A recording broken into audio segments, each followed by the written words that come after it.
Vale, estáis por aquí, ¿no? Sí. Vale, os Más sigo explicando. entonces, Mira, os comparto pantalla y esto lo entenderéis de seguida. entonces sigue habiendo, he entendido que sigue, aunque el espacio ha disminuido, en teoría sigue habiendo entre anilla y anilla un pequeño espacio. Sí, un pequeño espacio, pero como el tubo no ha dejado de rotar porque la mesa ha seguido su movimiento, no hay realmente un espacio vacío que se haya quedado sin adquirir. En cambio, en el otro sí, porque era secuencia, avanzo la camilla. Entonces, ese avance de camilla, por mínimo que sea, el tubo no rotaba, no había exposición de rayos X, por lo tanto, esa parte mínima no la adquirías, la dejabas de adquirir, ¿sí? La dejabas de Mm. irradiar, consecuentemente no había adquisición de datos, consecuentemente no había reconstrucción de esos datos. En cambio, cuando introduces la adquisición helicoidal, aquí os he compartido pantalla, ¿vale? ¿Veis que podéis hacer tres tipos de hélices? Podéis hacer una hélice mucho más espaciada, mucho más separada entre cada una de las rotaciones del tubo. Podéis hacer una que esté solapada justo entre cada una de las hélices y después alguna que sea incluso con solapamiento propiamente.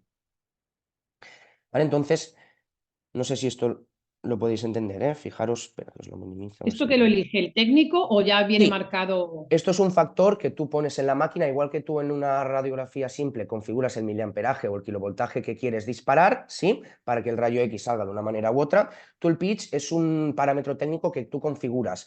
Normalmente, ¿cuál vas a poner? El que te diga el médico. Hay médicos o estructuras anatómicas que son más grandes y tú lo que haces es poner un pitch superior a 1, ¿vale? Fijaros aquí, ¿eh? Estamos hablando del grosor de corte, que es o sea, son dos cosas que tenéis que tener en cuenta. Una cosa es el grosor que tú le das al corte, ¿sí? Y otra cosa es el pitch, que es el espacio que tú dejas entre corte y corte, ¿vale? Por lo tanto, si tú dejas, bueno, os lo voy a hacer en un paint, que a lo mejor, a ver si me sale, ¿eh? Estamos de acuerdo que el helicoidal es hacer hélices, ¿verdad? Así, ¿sí? En cambio, el secuencial era pum, avanzo la mesa, freno, otra secuencia, avanzo la mesa, freno, ¿sí? Por lo tanto, aquí dejabas un espacio, este espacio y este espacio que no era adquirido. En cambio, aquí, por mucho que haya un espacio, tú has rotado el tubo, por lo tanto, lo has adquirido, ¿sí? ¿Esto hasta aquí lo entendéis? Sí. Vale, pues ahora me entenderéis, a ver si me sale bien. Tú la hélice, lo voy a hacer muy exagerado, ¿eh? La hélice la puedes hacer más espaciada, ¿sí? La hélice la puedes hacer casi conjuntamente o la puedes hacer con solapamiento. No me sale mucho. ¿Vale? Estos son los tres. Este dibujo que os estaba enseñando aquí en las diapositivas, este del muñequito azul, es esto de aquí. ¿Vale? Entonces, ¿qué os estoy representando con esto? Que tú el pitch lo puedes dejar superior a 1 para espaciar más los cortes entre sí y tener más cobertura. ¿Vale? Puedes tener el pitch igual a 1, a 1 milímetro, es decir, dejar 1 milímetro consecuentemente entre cada corte, que aunque no, aunque haya un espacio, como el tubo ha seguido rotando, tú esa información la has adquirido, por lo tanto no es que estés dejando zonas anatómicas por adquirir o por coger. ¿Vale? Y luego está el pitch por debajo de 1, que es que entre hélice y hélice, entre cada rotación del tubo, existe un solapamiento, es decir, hay zonas que se irradian dos veces y eso a la hora de reconstruir la imagen hace que no haya ningún tipo de espacio entre las imágenes. ¿Vale? Entonces el radiólogo te vendrá y te dirá, oye, hazme un abdomen, quiero que el pitch sea superior a 2 o superior a 1, pónmelo a 2. ¿Vale? Entonces, como el abdomen es una estructura anatómica grande, tú el pitch que vas a dejarlo es a 2 o a 3 porque lo que te haya dicho el radiólogo, porque le gusta más espaciado, lo que sea. También os digo que entre radiólogos hay diferencias brutales entre lo que piensan entre unos y otros. Por lo tanto, esto os pasará muchas veces, que tenéis el estudio o el protocolo estandarizado con pitch igual a 1 y luego te vendrá el radiólogo aparte y te dirá, oye, hazme una reconstrucción con el pitch igual a 2. Bueno, tú has adquirido y has reconstruido con el pitch igual a 1 porque tenías así el protocolo, pero si el radiólogo aparte te ha pedido una reconstrucción con el pitch igual a 2, tú cogerás lo que has adquirido, no es que vuelvas a pasar al paciente por la máquina otra vez. Sobre los datos que tú has adquirido con pitch igual a 1, cambiarás el 1 por el 2 e iniciarás la reconstrucción. Como ya has adquirido los datos una vez, no hace falta que los vuelvas a adquirir, es decir, no hace falta que vuelvas a irradiar al paciente, ¿sí? Todo lo que haces a posterior, a postproceso, lo haces sobre los datos ya adquiridos. Por lo tanto, si el radiólogo quiere una reconstrucción un poco más espaciada entre corte y corte, es decir, con pitch igual a 2, pues le haces la reconstrucción igual a 2 y se la envías. Igual que el 1, la haces a 2. ¿Cómo lo haces? Pues tú vas a los parámetros técnicos donde tienes tu miliamperaje, tu kilovoltaje, tu tiempo, etc, etc, y en el tag a diferencia de una radiología simple, tiene otros parámetros que podemos modificar los técnicos. Uno de ellos es el pitch, pues donde tú tienes el 1, pones un 2, lo guardas y cuando hagas la reconstrucción verás que te saldrá. Y ahora te voy a hacer una pregunta, Eva, para ver si lo has entendido. Con un pitch igual a 2, ¿habrá más imágenes o menos imágenes que un pitch igual a 1? Imagínate que el estudio igual a 1 tiene 100 imágenes. Si tú me haces una reconstrucción con pitch igual a 2, ¿habrá más o menos imágenes? Yo creo que menos, porque el espacio entre las espirales es mayor, ¿no? Exacto. ¿Sí? Por debajo de 1, si lo hacemos a 0,5, ¿qué habrá? Más cantidad de imágenes, porque el El doble de espacio está más imágenes. reducido. Concretamente habrá o la mitad o el doble de imágenes. ¿Sí? Sí, sí, Vale, sí. estos son diferentes maneras como de trabajar. Normalmente el pitch más frecuente o más típico es el pitch igual a 1, pero por ejemplo, si quieres ver una estructura muy pequeñita, es normal que los radiólogos te pidan una reconstrucción con el pitch por debajo de 1. Estructura pequeñita puede ser un dedo, por ejemplo, si tú necesitas ver los espacios articulares entre las falanges, si cortas a más de 1, a lo mejor se te pasa o a la hora de reconstruir te deforma un poquito la imagen porque tú lo que necesitas es una resolución de contraste y una resolución espacial óptima para poder ver la estructura pequeña bien. ¿Vale? Por lo tanto, en estructuras grandes normalmente trabajaremos con el pitch igual a 1 o superior y en estructuras pequeñas trabajaremos con el pitch igual a 1 o inferior. Pero al final, esto no os preocupéis porque como somos unos mandados, entre comillas, tú vas a poner el pitch que quiera el radiólogo que informa. Y a veces os pasará que estaréis trabajando en un hospital, tenéis 2 o 3 radiólogos y veréis que uno lo quiere a 1 y otro a 0,5. Entonces, bueno, a veces os encontraréis protocolo de tórax del doctor Mark con todo montado a 0,5 o protocolos de tórax estándar con el pitch igual a 1 para el doctor Fernández, me lo invento, los nombres. Entonces, si tú sabes que ese TAC es del doctor Fernández, pues coges el protocolo que está montado como quiere el doctor Fernández. Por lo tanto, la variación de protocolos que hay en una tomografía, en un tomógrafo, veréis que es abismal. Dentro del tórax, a lo mejor tenéis 30 protocolos diferentes. El que es de grosor a 1, el que es de grosor por debajo de 1, el que es del fulanito González, el que es del doctor García, el que es para descartar un tromboembolismo, el que es para descartar una neumonía. Por lo tanto, cuando venga el paciente, recepcionéis la solicitud o la petición de esa prueba, siempre tenéis que saber escoger qué protocolo utilizar. ¿Vale? Si trabajáis en un sitio pequeñito, pues es ventajoso porque a lo mejor tenéis un radiólogo, estáis muy acostumbrados a ese radiólogo que siempre trabaja igual y a la hora de escoger es mucho más fácil, pero si trabajáis en un hospital a veces hay una variación de protocolos enorme. ¿Vale? Esto en la resonancia os va a pasar lo mismo. No es lo mismo coger un protocolo para un estudio cerebral para ver una inflamación de la meninge que para descartar una tumoración o una metástasis o para ver un sangrado activo. ¿Vale? Tú no puedes hacer el mismo protocolo de resonancia para todos los estudios de cráneo porque si no todos serían cíclicos e iguales, entonces las imágenes finales no se verían igual. ¿Vale? ¿Sí? Mirar, y aquí tenéis una tabla que es muy buena. No sé si le podéis hacer una foto, una captura, porque esta tabla no es que caiga de cara a examen, pero con esto entenderéis, ¿vale? Cuando hablamos de cobertura del eje Z, es el eje que va de la cabeza a los pies del paciente, por lo tanto un eje longitudinal, ¿sí? Si el pitch yo lo pongo por debajo de 1, ¿vale? La cobertura que tendré sobre el eje del cuerpo será más baja, ¿vale? Como hemos dicho, por debajo de 1 existe solapamiento y hay zonas que se van a irradiar 2 veces, la dosis de radiación sube con un pitch más bajo, ¿sí?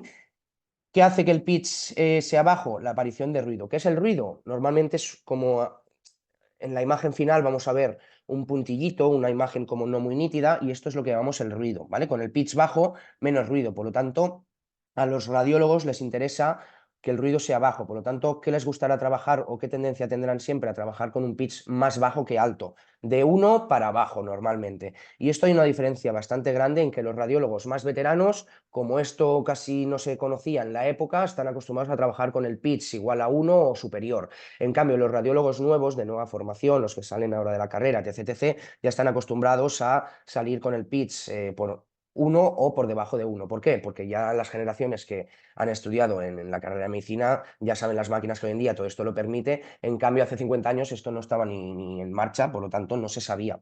¿Vale? Y hay diferencias muy grandes en el veterano, en el radiólogo veterano, en el radiólogo nuevo. ¿Vale? Si ponemos un pitch elevado, ¿vale? Si dejamos más espacio entre cada hélice, tendremos más cobertura, podremos abarcar más zonas anatómicas. Por lo tanto, la dosis de radiación baja porque habrá zonas que no irradiarás tanto, ¿sí? Lo único que a la hora de reconstruir la imagen te aparecerá más ruido, porque claro, si dejas espacio entre zonas anatómicas y las zonas del medio entre los dos cortes no las coges tan nítidamente, te va a aparecer más ruido, por lo tanto la imagen final se va a ver con un poquito menos de calidad, ¿sí? Por lo tanto la resolución espacial, que es un término de calidad de la imagen, es más baja. ¿Vale? Hacerle una captura a esta tabla que yo creo que os resultará interesante para poder entender el término del pitch. Y si queréis hacerle... El pitch se puede calcular, ¿eh? Fijaros que hay una fórmula y todo para poder calcularla. Os aseguro que no estamos calculando los pitch siempre porque está todo muy protocolarizado y estandarizado.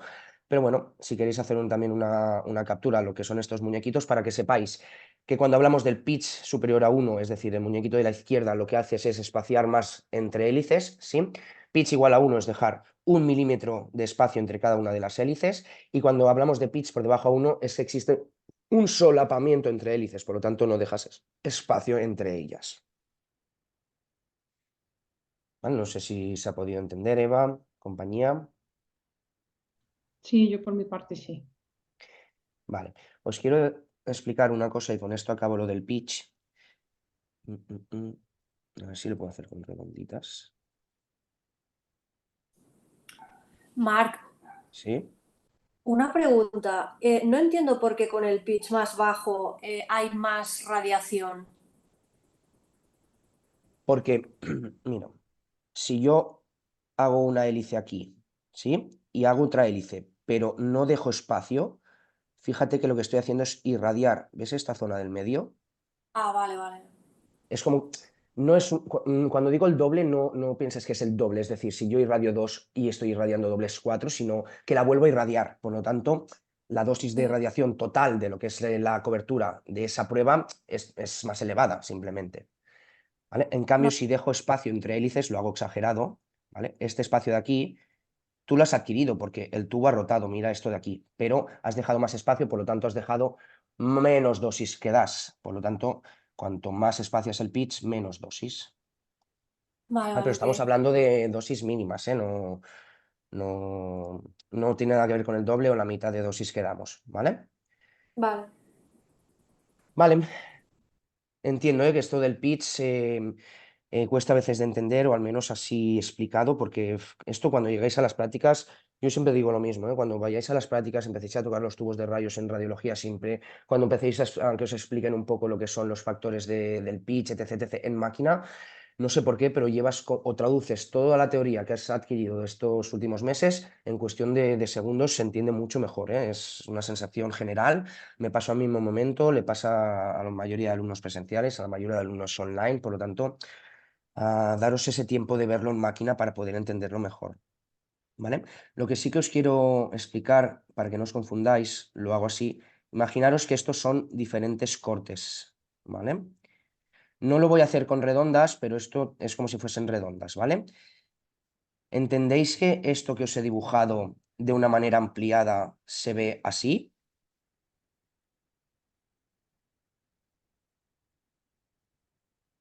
¿Sí? Una cosa que os he dicho hasta ahora es el pitch, que es la distancia que tú dejas entre cortes, ¿sí? Este espacio que os estoy dibujando con la flecha, ¿sí? Y otra Sí. cosa es el grosor de corte, que es lo que mide cada uno de los cortes, ¿vale? Son dos parámetros técnicos que tú configuras. Es decir, al corte le doy un grosor de 1 milímetro o le doy un grosor, lo hago exagerado, de 5, ¿sí? Y otra cosa es que entre cortes dejo un pitch de 1 o dejo un pitch de 2 entre sí. ¿Están relacionados o no tienen nada que ver uno con otro? Sí, tanto que están relacionados, porque al Están final, relacionados. contra más grosor de corte tú hagas independientemente del pitch, también cubres más cobertura o cubres más zona anatómica, por lo tanto, irradias más, pero Necesitan la menos calidad también pitch. va a ser. Sí, o sea, tú en un protocolo, para que me entiendas, Eva, vas a encontrar el grosor de corte de este TAC abdominal es de 3 milímetros, es decir, cada imagen que tú tengas de las 200 que tiene un TAC de abdominal, me lo invento, tiene un grosor de corte de 3 milímetros, es decir, cada imagen que tú veas está reconstruida sobre un grosor de 3 milímetros. Y otra cosa es lo que tú dejas entre cada imagen que tiene 3 milímetros de grosor, que es el pitch, que es lo que os he estado explicando primero. ¿vale? Por lo tanto, son dos factores que van directamente relacionados, todos van en milímetros, porque si hablamos de centímetros, esto pues espacias mucho y no existiría el TAC como lo conocemos hoy en día, ¿vale? Pero sí que van directamente relacionados. Tú, no es lo mismo que esto lo hagas de 4 milímetros, de 5 o de 1, y a la vez no es lo mismo que tú dejes aquí 2 milímetros de espacio o que lo solapes íntegro, Claro. ¿vale? Cuando baja uno, baja el otro también. Quiero decir, son. O no tiene por qué. No tiene por qué, no tiene por qué. Tú puedes hacer cortes milimétricos de 1 milímetro siempre en la mano, pero dejar espacios de 0,5.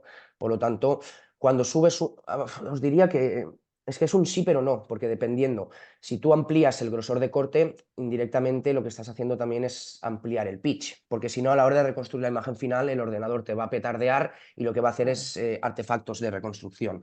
Si sabéis, os tengo que introducir un nuevo término que es el artefacto, que el artefacto en imagen final es una imagen que no se corresponde a la realidad y muchas veces es por defecto de reconstrucción. En plan, oye, he adquirido un dato que aquí a la hora de reconstruirlo estoy teniendo problemas. ¿Por qué? Porque el grosor de corte no se ha mantenido, el pitch no se ha mantenido entre los cortes, etc, etc. Por lo tanto, a la hora de reconstruir la imagen te la distorsiona, te magnifica las estructuras, te aparece el famoso ruido, etc, etc.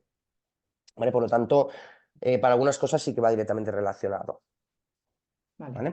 Pero sobre todo que no confundáis, que una cosa es el grosor de corte, que es el espacio que tú le das a cada corte, y otra cosa es el pitch, que es el espacio que tú dejas entre cada uno de los cortes que tiene una prueba diagnóstica de TAC.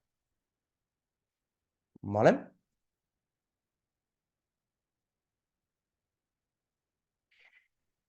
Bien, no sé si os ha podido quedar un poquito más claro.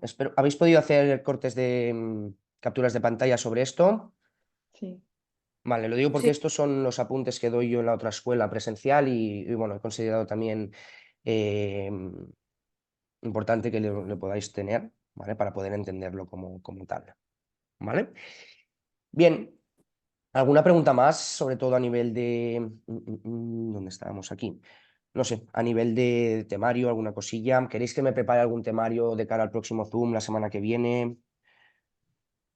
A mí la verdad que esta segunda UF me ha costado un poco entender los conceptos. ¿Te ha costado más que la primera? Sí, un poco, la Mm, verdad. Yo Vale, también, ¿eh? Sí, pensar que Es que ahora... encuentro que hay como mucha, en mi caso, no sé si a lo mejor esto también les pasa a otros compañeros, pero hay muchas abreviaturas. Claro, Esto en esto sí te lo radioterapia me has explica, dicho, ¿no? sí, en aplicaciones de las radiaciones ionizantes en radioterapia.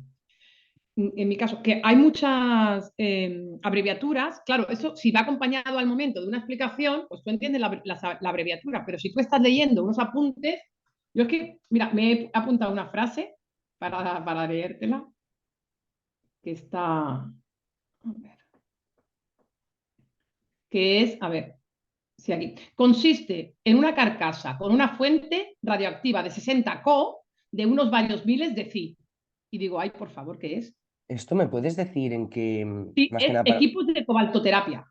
equipos de Un cobaltoterapia, que ejemplo esto que no que está... te he cogido, ¿no? Para que veas que yo en esta frase, pues digo, no me entero de nada. Sí, Si claro, yo, lo del CO es cómo se simboliza el elemento químico del cobalto, entiendo. A ver, sí, me lo he consiste en imaginado, una pero digo, carcasa con una fuente radiactiva de cobalto 60 de unos varios miles de curis, ¿vale? El cobalto 60 es el radioisótopo del cobalto. Acordaros, si hacemos un poquito de repaso, el cobalto por sí solo no es radioactivo, pero lo manipulas a nivel de laboratorio y creas el radioisótopo del cobalto, ¿sí? Por lo tanto, el 60, si os suena, es el número atómico que representa el número de protones en el núcleo, ¿sí? Por lo tanto, el CO este 60 es la representación gráfica del cobalto radioactivo, del cobalto 60. Y de unos varios miles de CI son las siglas de Curie, que es una unidad de medida de la radiación. Si os acordáis, se expresan en grays, en curies, dependiendo la dosis que quieras mencionar, se expresa de unas unidades o de otras. Es como decirte que la longitud se expresa en metros o en kilómetros, Eva. vale, ¿Sabes? Entonces, CI, por si no lo sabíais, es Curie, que es una unidad de medida de dosis de radiación. ¿Vale? Lo único que el Curie aquí en Europa no se utiliza, sino que se utiliza en América. Ya sabéis que los americanos a nivel de unidades físicas van siempre diferentes, ¿no? ¿Quién no ha visto que en lugar de kilómetros hablan siempre de millas? sí. ¿no? Pues, o en lugar de kilómetros por hora hablan de millas por hora, ¿no? Pues a esto me refiero, ¿vale? El Curie aquí en Europa no es muy típico porque utilizas Grace u otras medidas estándares de unidades de medición, en cambio allí utilizan los Curies, ¿vale? ¿Hay alguna sí que te salga más de duda? Que ya que estoy, os lo saco de dudas, Sí. No, ¿vale? y yo entiendo, o sea, que la radioterapia, digamos que hay como de dos tipos, teleterapia y braquiterapia. Sí, mira, os hago un Y poquito de speech, ¿vale? Ya sí, que estás, la vamos, cobaltoterapia es como los principios de la radioterapia, ¿sí? No se hacía la radioterapia como la conocemos hoy en día con máquinas externas, aceleradores lineales ni nada, sino que lo que hacías tú es a través del cobalto, ¿vale? Los primeros tratamientos de radioterapia están basados en la cobaltoterapia. Como su propio nombre indica, estaban basados en las propiedades radioactivas del cobalto cuando convertías el cobalto en radioisótopo, ¿vale? De ahí lo del cobalto 60, ¿sí? Entonces, para que me entiendas, ponían como unas especies de pastillitas de cobalto encima de la zona anatómica donde estaba la tumoración y esa pastillita, entiéndeme en forma de, yo qué sé, pues una pastillita como si fuese mi móvil, por ejemplo, encima del sí. hombro, ¿sí? Y este cobalto, como no es radiactivo, el cobalto 60 es radiactivo, lo que hace es desprender radiación y lo que hacía era quemar las radiaciones, perdón, las células tumorales de mi tumor de hombro, pero consecuentemente, aparte de las células tumorales, me quemaba todas las demás estructuras. Al final, la Vale. radioterapia hoy en día, como la conocemos, también ya sabéis que hay una zona que se quema de células malignas, pero también es imposible calcular que algún tejido sano también se lleve las dosis de radioterapia, ¿vale? Por lo tanto, Entonces la entiendo que no cobaltoterapia se utiliza la ya no cobaltor. se utiliza, la Vale, cobaltoterapia ya está inutilizada. Pero ¿de dónde proviene la radioterapia como la conocemos hoy en día? De los primeros tratamientos a través de cobaltoterapia, que es así como se estaba explicando, vale. ¿vale? ¿Sí? Y los ¿Hasta aquí? aceleradores lineales, Ujú. sí.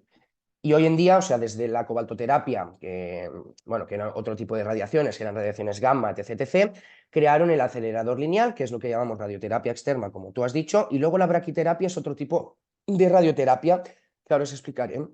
Vale. La Esa radioterapia externa o teleterapia, que es lo mismo, son sinónimos, se Ujú. hace a través del ALE.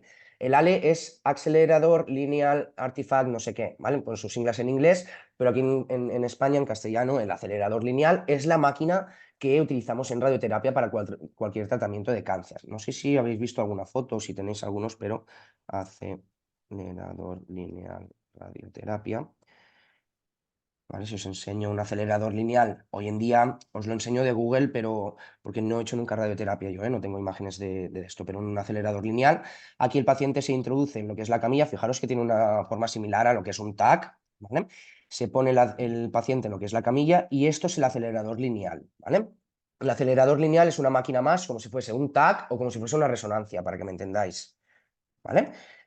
¿Cuál es la cuestión del acelerador lineal? Tenéis que pensar que es muy similar, ¿vale? Muy similar a lo que es un tubo de rayos X, pero cuando hablamos de rayos X de diagnóstico estamos hablando de energía de los electrones medida en kiloelectronvolts, es decir, de energías intermedias. Cuando hablamos de aceleradores lineales, los fotones o los electrones que salen disparados hacia el cuerpo del paciente que está en tratamiento, estamos hablando de megaelectronvolts, de 1 millón de voltios. Por lo tanto, solo con esto tendríais que entender que la diferencia de energía entre los fotones o electrones que creamos para diagnóstico, para tratamiento, son mucho más elevados de energía los de tratamiento. ¿Por qué? Porque el objetivo es diferente. Para diagnóstico, yo contravesar la estructura anatómica y obtener una información para reconstruir una imagen ya me sirve. En cambio, el electrón o el fotón que utilizamos en radioterapia ha de tener una energía enorme para poder matar la célula cancerígena y que no se vuelva a reproducir. ¿Vale? De ahí la diferencia. Kiloelectronvolts cuando hablamos de diagnóstico, para que os hagáis entender, unas energías intermedias, y megaelectronvolts, es decir, 1000 voltios es igual a 1 kilovoltio, ¿vale? Pero 1 millón de voltios es igual a 1 megaelectronvolt. Por lo tanto, estamos hablando de 100 veces más energía en los fotones o electrones que creamos para tratamiento que para diagnóstico. ¿Por qué? Porque el objetivo es distinto, no es lo mismo diagnosticar que tratar. ¿Sí? ¿Hasta aquí lo entendéis? Sí. Vale. El acelerador lineal es como si fuese un tubo de rayos X mucho más potente, ¿sí?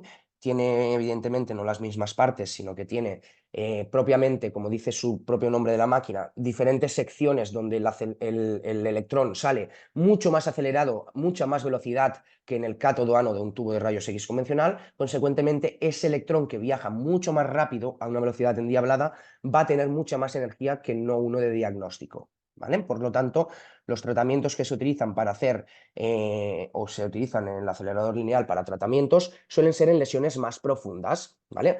Los tumores pueden ser más superficiales o más profundos. Superficiales es hacia afuera del cuerpo, ¿no? Hacia más externo, y profundo me refiero hacia dentro del cuerpo, hacia la zona más interna, ¿vale?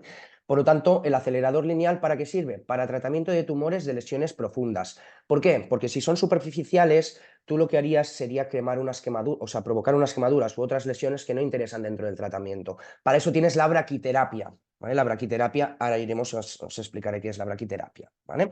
Pero en este caso, el acelerador lineal, creo que os lo pone por aquí, fijaos, capaces de generar haces de radiación X muy altos, ¿vale?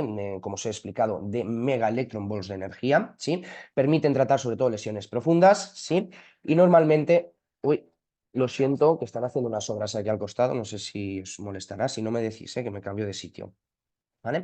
Por lo tanto, para que me hagáis o para que hacerme entender, el acelerador lineal lo que crea es un haz de electrones o fotones mucho más energéticos que los que utilizamos para el diagnóstico para el tratamiento de enfermedades profundas o de tumoraciones profundas.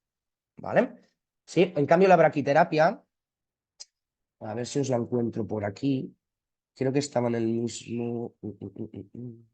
Marc, Sí, y yo he mirado, hay un momento, para lesiones pequeñas o de difícil acceso se utiliza la estereotaxia, que es la eso del estereotaxia. casco, ¿no? Esas imágenes, Mm, ahí, justamente donde ¿Esto estamos. de aquí? Sí. O sea, estereotaxia se refiere, es el tipo de procedimiento, ¿vale? Porque, por ejemplo, estereotaxia también hay para una mamografía, para sacar una biopsia, es decir, sacar un poco de tejido de ese tumor de mama para poder investigarlo en laboratorio, ¿vale? Por lo tanto, cuando hablamos de... Es que aquí, no sé qué me pasó, que guardé los PDFs y se me pusieron las fotos encima de la explicación. Creo que alguien ya me refirió sobre esto, Sí, a ¿vale? El veces hecho de... pasa. Sí. El hecho de poner el casco no significa que es el tratamiento a través del casco, ¿vale?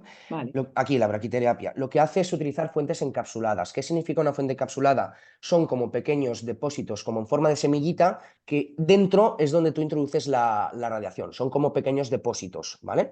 Entonces, esto lo montas en su conjunto, tienes muchas capsulitas de estas encapsuladas con la radiación dentro y lo pones de manera externa, es decir, imaginaos que yo tengo el tumor en mi mano y pongo el aparatito este con las semillitas que contienen la radiación puestas al lado de la mano. Por lo tanto, sirve para hacer un tratamiento de tumor más superficial, por ejemplo, el típico melanoma de piel o el típico que no sé decir porque tampoco he trabajado en radioterapia, como os digo, pero para tratar sobre todo lesiones que son de índole superficial, no profundas, porque si fuesen profundas, las capsulitas estas que desprenden la radiación a lo mejor no llegarían a la zona más profunda que interesa quemar las células tumorales. Por lo tanto, la braquiterapia o radioterapia externa, que se llama, está destinada a hacer tratamientos de tumoraciones más superficiales. ¿Y cómo lo hacen? Gracias a las fuentes encapsuladas, que son, como digo, pequeños depositillos que dentro tienen la radiación, ¿sí? Y esta radiación pues, va emanando, ¿no? Estas radiaciones para quemar las células tumorales. Cuando se acaba el tratamiento, se acaba la sesión. Seguramente te hagan una, dos, tres, varias sesiones, ¿eh? Esto igual que en la radioterapia externa o teleterapia, ¿vale? ¿Qué os dice? Que la braquiterapia hay tres tipos, pues fijaros si es más superficial o de piel, si es endocavitaria o si es intersticial, ¿vale? O sea, dentro de las primeras capas de piel, pues puede tener una profundidad, otra o puede incluso estar dentro de alguna cavidad, ¿no? Como la endocavitaria, por ejemplo, dentro del útero, ¿no? Pues se hace a través de este tipo de sistema en lugar de utilizar el acelerador lineal, ¿vale? Por lo tanto, de radioterapia... Yo os diría que la preparación o formación que tenemos de radioterapia en este grado es mínima, pero al menos que podáis entender las diferencias entre tratamientos, ¿vale? No sé si sabéis que de radioterapia hay un grado superior que va muy ligado a lo que es el nuestro, pero es un año solo de conceptos específicos, ¿vale? Hay algunas escuelas que en 3 años hacen los dos grados conjuntamente y si no, pues siempre se puede sacar aparte el grado superior de radioterapia, ¿eh? Los técnicos en radioterapia, que sepáis que aparte de nuestra titulación tienen una aparte o sin tener nuestra titulación se les requiere una parte que es el técnico en radioterapia, ¿eh? Que hacen un año de formación específica. ¿vale? No sé si os he podido sacar un poquito más de dudas y sobre todo lo que es más importante, ¿vale? En este caso, lo que no encuentro es lo de la estereotaxia que me has comentado, porque la estereotaxia me suena más que fuese a nivel de mamografía para extirpar un poquito Está de... ahí, ¿eh? ¿Sí? Ajá. Sí, mira, sube. Pues Ahí, no. eso es, ¿no? Lesiones pequeñas de difícil acceso. No, RT hace referencia a radioterapia. No lo veo, no. No, yo creo que estos son aparatillos. Ah, la estereotaxia puede ayudar, vale. O sea, la estereotaxia es el procedimiento para tú entrar a hacer el tratamiento. No es que sea un tipo de tratamiento radioterápico. ¿Vale? La estereotaxia lo que te permite es un abordaje preciso, la ayuda en el proceso quirúrgico y delimitación de áreas funcionales. Pero, por ejemplo, estereotaxia la puedes hacer intracraneal o extracraneal, pero también la puedes hacer en la mama, aprovechándote de una mamografía, como te he dicho antes, para extirpar células del tumor en la mama. ¿Vale? Por lo tanto, la estereotaxia no es un tratamiento en sí, sino que es el procedimiento en cómo tú haces Vale, el tratamiento, o la vale, extirpación de tejido, o lo que sea, o la biopsia. ¿Vale? En este caso, por lo que veo, lo hacen a través de un casco, pues sí, sería como el procedimiento estereotáxico para realizar, no que sé, una radioterapia a través de acelerador lineal en una lesión pequeña de difícil acceso, como se indica en este caso. vale. ¿Vale? Quédate con que estereotaxia no es el tratamiento, sino es el procedimiento para el tratamiento. Vale. ¿Vale? Bueno, quedan 8 minutillos, no sé si tenéis alguna duda más. Mira, indirectamente casi os he sacado de dudas de dos temas principales de esta UF2, que es el 5, que es de radioterapia, y os he explicado un poquito el secuencial. ¿Queréis que me prepare algún tema concreto de cara a al siguiente Zoom?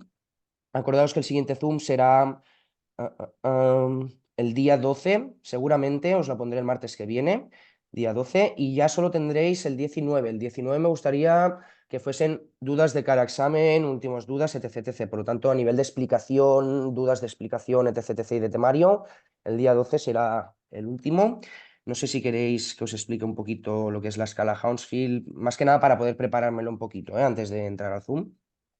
O las diferentes generaciones. Mira, Marc, es que no entiendo cómo avanzan las máquinas y cómo pueden llegar a hacer generaciones. Pues me lo preparo un poquito. No sé, lo que me digáis.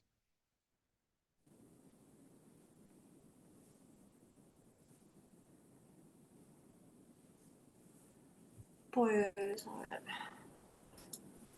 Bueno, si no, me preparo yo un poquito estos dos temas que os he dicho, si os parece, que yo creo que son los dos temas que quedan por tocar de TAC, ¿vale? Vale. Veréis que las generaciones es muy fácil, os enseñaré las tres cuestiones básicas a través de las cuales una máquina avanza, ¿vale? De TAC. Y yo el aspecto más técnico, lo que veo un poquito, a lo mejor así un poquito más complejo, es lo de la unidad Hounsfield o la ventana de TAC, ¿vale? Os enseñaré varias imágenes de tomografía para que veáis que solo con una adquisición de datos podemos reconstruir hasta 3 o 4 tipos de imágenes diferentes, y eso viene dado pues haciendo como aplicando diferentes filtros de color, ¿vale? Para que me entendáis, no son filtros de color propiamente, pero podemos hacer una ventana a hueso, una ventana de partes blandas, pues para potenciar más la localización de lesiones de tejido blando, o por ejemplo la ventana de hueso para potenciar el poder diagnosticar una fractura ósea, ¿vale? Eso ya os explicaré un poquito más la semana que viene, ¿vale? Bueno, no sé si tenéis Y alguna también duda. podemos corregir a lo mejor el cuestionario. No sé si dijimos que en algún Zoom lo corregiríamos o no. Ah, sí, sí, en el que viene también, si queréis. Como ¿No? tenemos esta Digo horita o por... así, si queréis, el cuestionario veréis que en 10-15 minutitos lo corregimos, ya me lo prepararé. Y el resto, pues, para hacer dudas o explicaros este temario que falta, ¿vale? Vale. Marco, una pregunta. Sí, Cuando hablas de adquisición, ¿te refieres a los datos del paciente? sí, sí, sí. Cuando digo datos, o sea, adquisición de datos es, pues bueno, gracias a los coeficientes de atenuación y todo esto, no es la misma la información que te va a dar un hueso, que te va a dar un líquido, que te va a dar un de esto, ¿vale? Cuando hablo de adquisición de datos es cuando el paciente entra y sale a la máquina y tú estás adquiriendo los datos de su anatomía, para que me entiendas. Vale, Y la vale. reconstrucción es cuando tú te vas al ordenador y te reconstruye los datos que tú has adquirido a nivel volumétrico, a nivel anatómico, para reconstruir una imagen final.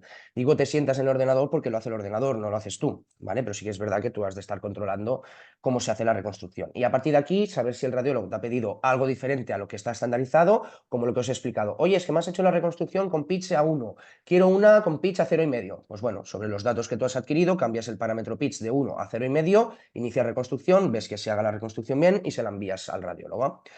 ¿Vale? Tienes que estar atentas y atentos a estas cosas, obviamente, pero bueno, siempre que el radiólogo quiera algo, es lógico que venga a pedírtelo, o te deja una nota en el programa. Cuando venga fulanito García, que tiene un TAC de tobillo, quiero la reconstrucción 3D. Si a ti no te avisan, evidentemente no puedes hacer nada que no sea estandarizado o dentro del protocolo, Vale. ¿vale? Sobre todo que quede claro que la adquisición de los datos, es decir, el paciente pasa por la máquina una vez, ¿vale? Y a partir de ahí, con esos datos que tú has adquirido, puedes montar cualquier reconstrucción de las que conocemos hoy en día. Otra cosa es que hayas adquirido mal los datos y tengas que volver a irradiarlo, ¿vale? Pero si los datos los has adquirido bien y se te han reconstruido bien los planos y los tal, pues solo con una freída, entenderme freída, de dosis de radiación, solo con una pasada, tú puedes reconstruir hasta 7 u 8 bloques de imágenes, las que necesite el radiólogo. Pero tú al paciente solo lo has pasado una vez, es decir, solo has adquirido una vez datos, ¿vale? Vale. Bueno, ¿alguna preguntilla más de última hora?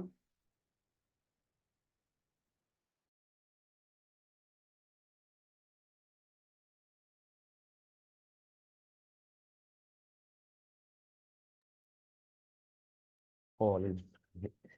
Vale, pues nada, chicos, chicas, si está todo dado, acabamos el Zoom, os lo dejo colgado si puedo a lo largo de este mediodía y nos vemos el martes que viene. Os pasaré entre el viernes y el sábado la invitación del Zoom. Ya os la avanzo que seguramente la haga el martes. Es que las propuse para el lunes, pero al final tuve un cambio de turno que no me podía, no me va bien hacerlas el lunes, por eso las estoy haciendo los martes, ¿eh? Creo que ya lo dije en su momento. ¿Vale? Así que os Mar, espero para el próximo. Sí, dime, dime. Y esta semana también colgarás las prácticas que nos dijiste, ¿no? ¿Qué prácticas? De física, Lo de los porque la que simulacros. tenemos, sí, sí, sí, sí. Sí, sí, sí, sí, lo dejaré hecho esta semana, ¿vale? Vale, gracias. Vale, pues nos vemos la semana que viene. Ya sabéis que cualquier duda estoy por el Exemptia, por la plataforma, por la mensajería, por el correo, por el foro, lo que necesitéis, ¿vale? Muy bien, gracias, Marc. Venga, vosotros, un abrazo, que vaya bien. Adeu, gracias. Todos, Adeu. buenos días.